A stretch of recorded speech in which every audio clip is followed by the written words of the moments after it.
Hello and welcome to the Drishti IAS English. I am Aisha, and in today's episode we will be talking about what can we expect from this year's budget, that is the budget of 2024-25, as the economic survey has been presented and the budget is about to come tomorrow. So what are the things that we can expect in this year's budget? So let's talk about it.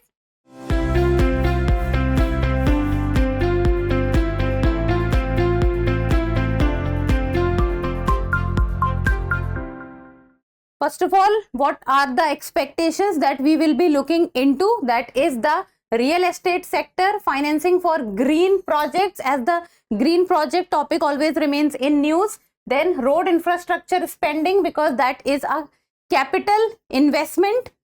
And then MSME funds, because the topic of revival of MSMEs always remains in news. And then MSP, which is the minimum support price, loan waiver, and farmers. So these are the broad terms that we will be discussing into. So let's begin. And first of all, let us know in brief that what is a budget. So the term budget is never mentioned in the Constitution of India. It is the annual financial statement. So budget in Constitution is referred to as the annual financial statement, and it is given under Article 112 of the Indian Constitution. So what is actually a budget? So budget is a statement of the estimated receipts. Receipts means the money which is coming in, and expenditure. Expenditure means the money which is going out. So it is a statement of the estimated receipts and expenditure of the government in a financial year. So financial year is between March and April. That is 1st of April to 31st of March. So that is the financial year. So the budget is a statement of the estimated receipts and expenditure in a financial year, how much money is coming in and how much money is going out, that the budget of that year tells about. Now the budget contains, so what are the elements which the budget contains? So that is estimates of revenue and capital receipts. So revenue receipts and capital receipts, it means that the money which is coming in, then ways and means to raise the revenue, how the revenue can be raised, estimates of expenditure, how much money will be going out, then details of the actual receipts and expenditure of the closing financial year. As the budget, like for example, the budget does not only talks about one financial year. See, like for example, this budget for the year 2024-25 does not only talks about 2024-25. It will also talk about 1 year in advance, that is last year, and also the 1 year in advance. It will talk about what are the things that has been achieved in last year or the conclusions of the last year, what are the policies or the aim of this year. So this is what the budget contains. So that is why it also talks about the details of the actual. Actual means exact, how much money has come in and how much money has went out of the closing financial year, and it talks about the aims and aspirations of the coming year and the reasons for any deficit or surplus in that year. Deficit, because we always take loans from outside, we borrow money from outside, and a country has a fiscal deficit. To manage that fiscal deficit, a country borrows money from outside. And the economic and financial policy of the coming year, so that the next year can also be planned. That is like the taxation proposals, prospect of revenue, spending program, and introduction of new schemes and projects. So these are the elements of the budget. So this is budget in brief. Now let us talk about the areas where we can expect that the budget which will be presented tomorrow will be focusing on, or we can say that what are the expectations one can expect or one can have from the budget. So first of all, that we will be discussing is the real estate sector. As the real estate sector, if we see in the last 10 years, the real estate sector has taken a backseat. But we do not have to forget that it is the real estate sector which is very important for any economy to move forward. As of now, if we see in the global economic scenario, China's economy is going through a recession period. and one of the primary reason is the real estate sector not doing well or the real estate sector not picking up. So what can we expect within the real estate sector? That is, first is tax relief for home buyers. Tax relief for home buyers, like for example, increase in deduction limit. So a deduction limit can be increased. To raise the deduction limit for home loan interest under section 24 of the Income Tax Act from 2 lakh per annum. So as of now it is 2 lakh per annum. So the deduction limit needs to be increased from 2 lakh per annum, as this will make housing more affordable. And housing loan is one of the loans which majority of the people takes, as building a house is everyone's dream. So to make that dream affordable is what must be the aim. Then income tax waiver on rent. So from residential properties for 3 years, it aims to encourage investment in housing and increase rental yields. So investment in housing needs to be increased. Then comes the topic of limiting taxes. Limiting taxes. Within it, proposals to cap the total tax burden at 45 to 50% across various stages of real estate transactions. So the total tax burden should be between 45 to 50%. And then reduce financial burdens on developers and streamline tax liabilities, because the tax liabilities in the real estate sector remains very high. Then industry status for housing. Because industry status, if the industry status will be given to the real estate sector, then this will facilitate easier access to financing. Getting a loan or finance would become easy, reduce borrowing cost, and attract more substantial investment, thereby boosting overall development activities. And investment is what is lacking as of now, because the investments from the private sector is not increasing. Then next is the green building initiative. Green building, and the topic of the green building nowadays remains very much in news because of the climate change, and also the country is putting more focus towards the green building. Then with a growing emphasis on sustainability, incentives for green building practices such as tax benefits for developers and subsidies for green material should be given, and the aim must be to promote environmental friendly construction practices. Because in the end, if we see, and this year has given us the amount of heat waves which was going, and the amount or the rise of temperature which we saw this year is an indication that environment needs attention. And that is why the topic of green building or green environment or green economy always remains in news. Next is the ease of doing business. So streamlining approval process so that delays can be avoided, reducing permits, and introducing a faceless single window clearance system for real estate projects. And digitization is also very important in this sector, because to increase the transparency and credibility of this sector is of utmost importance, because people have lost faith in the system, and if things will not be done in that regard or in that line, so that the trust of the people needs to be revived again. Next is support for stressed project, because we see that the real estate sector needs support, because so many projects which were going on has been put on hold or is on hold, and there is lack of finance or lack of capital also. So support for stressed products, expanding the SWAMIH fund, that is SWAMIH, or introducing new mechanism to support completion of stalled projects. So the project which are stopped in between, those projects needs to be completed, so that the people who are waiting for their houses can be given houses at the earliest. And this will also help to elevate the issue of incomplete projects across the country, because the number of incomplete projects are also very high. Then reviving affordable housing initiatives, because average Indian, if we talk about, then it is the affordable housing scheme that they really appreciate. Reinstating initiatives like the credit linked subsidy scheme under the PMAY, that is the Pradhan Mantri Awas Yojana, and offering 100% tax holidays for developers in this segment could make affordable housing projects financially viable, and this will also attract more of the investors in the segment, because as of now we see that investments from the private sector is not coming into the real estate sector. So the real estate sector needs to be revived in sense of the capital investments. So this was the real estate sector. Next comes the boost financing for green projects. So green projects, as we just discussed, so green project as of now is the talk of the town, and almost every developed country is talking about green project, moving towards the green economy.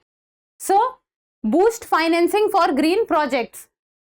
So the finance minister emphasis on green growth reflects India's commitment to achieving ambitious climate goals, and this is also majority of the time has been outlined by the Prime Minister of India, Narendra Modi, and a big example is at COP26. So let us see what are the sub points under it. So first is the ambitious renewable energy targets.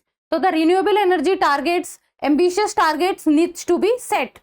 So India aims to achieve 500 gigawatt of fossil fuel free capacity by the year 2030. So the target year is 2030 and it is 500 gigawatt, and majority of the role is played by the solar energy. Then the budget is expected to announce intentions with specific numbers to attract investments in renewable energy. So investments in renewable energy, because the problem with the renewable energy is that it is expensive, it is costly in nature. Then second is incentives for renewable energy storage. Renewable energy storage. So recognizing the intermittency of renewable sources, budget may propose incentives for storage solutions, like for example hydro pump storage or solar thermal energy storage in molten salt. So the problem, as I just told you, that renewable energy technology, renewable energy R&D and renewable energy as a topic or overall, it is an expensive affair, it is a costly affair, and a lot of investments is required. So that investment needs to come in so that the technology can move forward. Then National Hydrogen Mission. National Hydrogen Mission. India's well-funded National Hydrogen Mission aims to position the country as a global hub for green manufacturing. Global hub for green manufacturing, but for this India needs capital and India needs investments in itself. Then green hydrogen, which is produced at a competitive cost and is improving with each passing year, could drive downstream carbon free production processes, aligning with global trends like the carbon border adjustment mechanism, which is introduced by the Europe. Because the carbon border adjustment mechanism, so how much a country is producing, a country needs to take that much of carbon back also. Then support for industry and MSMEs, that comes recognizing the transition challenge specifically for the micro, small and medium enterprises. The budget may outline support measures to reduce carbon footprints, because as a country, India also wants to become the carbon neutral country, but to become a carbon neutral country, the carbon footprint and the carbon handprint needs to be balanced. Then this could include expert groups for different industries to devise technology adoption pathways, carbon free electricity supply and financing facilities for zero carbon production processes, and carbon sinks also needs to be created. Then next is support for domestic manufacturing.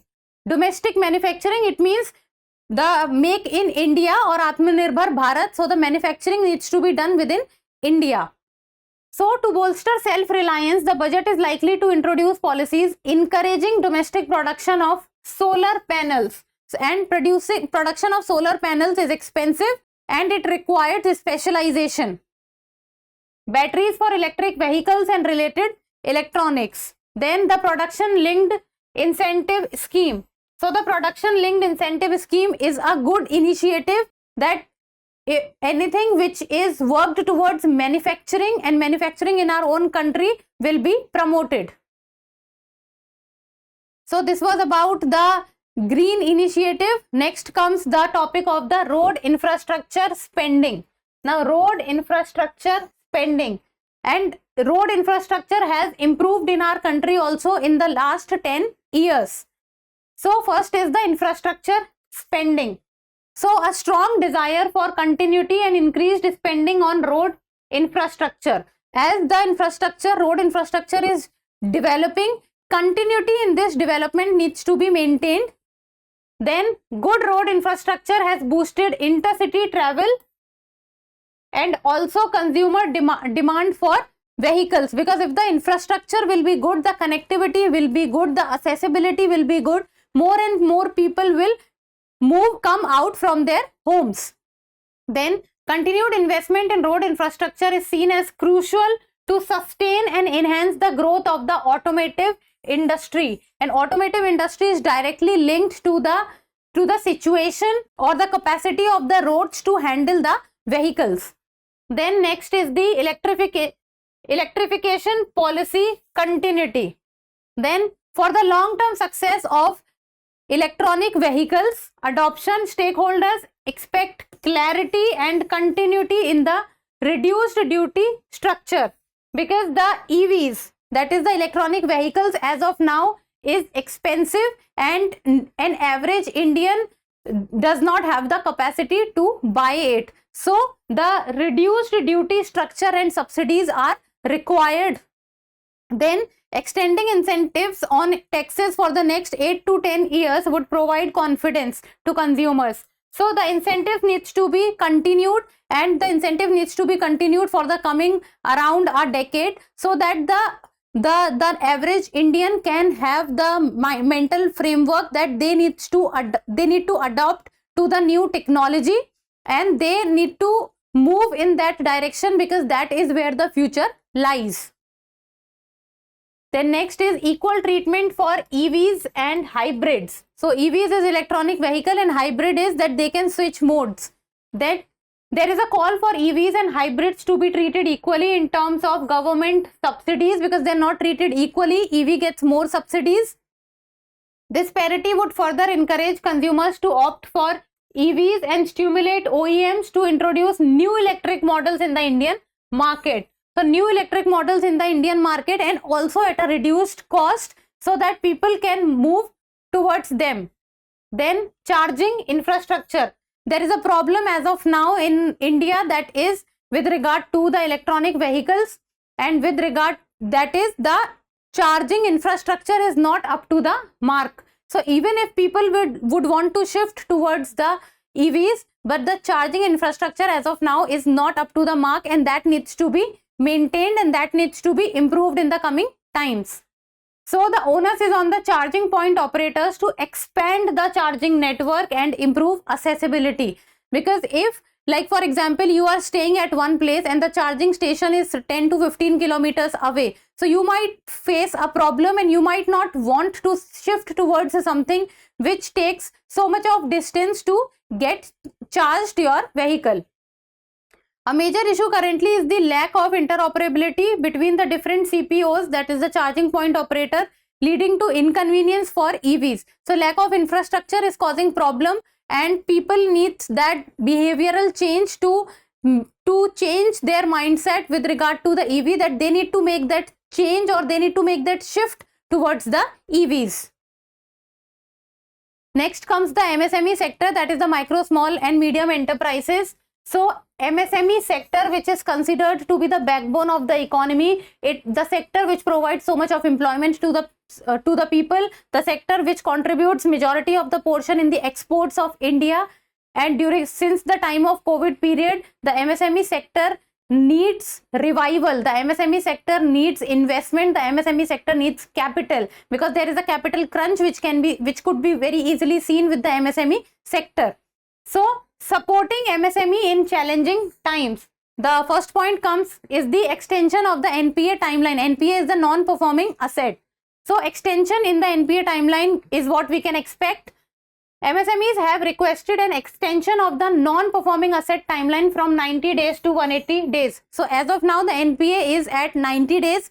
but a demand for it being extended to 180 days has been raised. It will provide much needed relief to MSME facing financial challenges, and in the last 5 years or since the time of COVID pandemic, the MSMEs are facing survival issues. Then revamping credit guarantee scheme. So there is a call to revamp the credit guarantee scheme for micro and small enterprises in the manufacturing sector to enhance its effectiveness and reach. So manufacturing sector is what requires a credit guarantee scheme. Then export promotion. So first point comes under it is interest equalization scheme, which supports exports, may be extended for another 5 years. So the interest equalization scheme needs to be moved forward or extended to another 5 years, and this helps in maintaining export competitiveness at the global level. Next point is the emergency credit line guarantee scheme. So the credit line guarantee scheme is also a must or also a important factor for the MSMEs. So reintroducing the credit line guarantee scheme for MSME exporters for another 2 years is suggested to support MSMEs in managing their export related finances. So these are the 2 points within the export promotion, that is interest equalization scheme and emergency credit line guarantee scheme.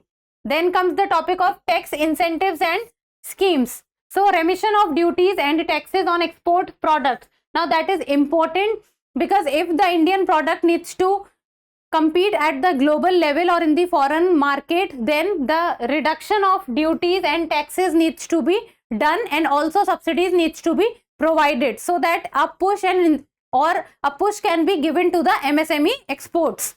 Then PLI scheme modifications. PLI is the production linked incentive. So adjusting the investment and turnover limits under the PLI scheme to make it more accessible and beneficial for the MSME sectors. Next comes the ease of doing business and payment terms. So the ease of doing business is extending payment timelines. So the timelines for the payment needs to be extending, and that is to around 120 days. So extension of payment timeline to around 120 days, which will improve cash flow management for MSME, which is engaged in the export oriented jobs. Then comes next topic, that is infrastructure and technology support. So within the infrastructure and technology support, it is the soft fund for green transition. So with climate change impacting the MSMEs and the economies of the world overall, and specifically the developing, least developed and the vulnerable or the island countries, they specifically needs to put more focus on the green transition. Then R&D incentives. R&D incentives needs to be given to the MSME sector, because it is the MSME sector which will take forward the country's manufacturing capacities and also the export of the country. So strong R&D will help them in getting better products at a better rate, and also the export competitiveness with the global market will also be at par with it. Next comes the topic of MSP loan waiver and farmers. Now farmers is a topic which is one of the most primary topics in every budget. So what we can expect with regard to MSP loan waiver and farmers. So urgent need for reforms is there. So first of all is the statutory MSP at C2 plus 50%. MSP is the minimum support price. So a minimum price below which things cannot be sold. So the farmers have demanded a statutory minimum support price at a rate of C2 plus 50%, which includes comprehensive cost of production plus 50% profit margin as recommended by the MS Swaminathan committee. Then there has been a long-standing demand to ensure farmers receive remunerative prices for their produce, and that is why MSP and many a times the increase in MSP demands have also been raised. Then comes next topic, and that is the loan waiver. So for farmers and agricultural workers nationwide is urged to elevate the burden of the debt and that burden of the debt will be removed from the shoulder or from the minds of the farmers through the point of loan waiver. So loan waiver is a point which will also be, people will, or the farmers will also be expecting in the budget. Next comes the topic of the comprehensive crop insurance scheme. So the crop insurance scheme needs to be updated, as farmers as of now is not happy with the Pradhan Mantri Fasal Bima Yojana, and they demand a more farmer friendly crop insurance scheme, because during the times of natural calamities, the farmers, things are not in the farmer's hand, or it goes out of control of anyone. Then expansion of the MGNREGA, that is Manrega. So it sought to be revitalized with increased funding to provide more work days. More work days. As of now it is 100 days and it needs to be increased to 200 days. This is the demand we can expect. And then higher wages. Higher wages, like for example proposed at 600 per day. Then it is vital to bolster rural incomes and purchasing power in the rural sector, because the rural income many a times we have seen is very much dependent on the Manrega scheme. Then comes the next point, and that is the land reforms. So demands have always been raised with regard to stricter adherence. Stricter measures needs to be taken with regard to the Land Acquisition Act. So Land Acquisition Act, stricter adherence needs to be done to prevent unjust acquisition of farmlands by corporate entities. So permission needs to be taken by the farmers before taking their land, or required compensation needs to be given to the farmers. So it is not that any MNC or anyone from outside comes and they take the land. So proper and stricter adherence needs to be done. Then public sector investment in irrigation and power. So the budget is expected to allocate funds for completing irrigation projects across the country to enhance agricultural productivity through better water management. And public sector investment is what is required at a very high level in making irrigation better throughout the country. So that can also be expected. So these are the points that we have discussed in detail. That is MSP loan waiver and farmers, what can we expect in the budget. Then comes the point of MSME sector, what MSME sector would be expecting. Road infrastructure spending, that is capital investment needs to be there. Then boost financing for green projects. Then real estate sector, because the real estate sector demands strict attention. So in the end, what are we discussing is the prelims practice question, and like always what I say is you people will give me the answer in the comment section. So the question talks about the annual financial statement is mentioned in which article of the Indian Constitution. That is article 112, article 115, article 110 or article 120. Something which we have discussed in the video, and we did not discuss many things in detail with regard to the budget, because that is what we will be covering when the budget will be announced. So that's all for today. Thank you so much for watching. Till we meet next time, keep reading, keep writing and keep subscribing to the channel. Thank you. For more informative content, like, share and subscribe, and do not forget to press the bell icon to get the notifications.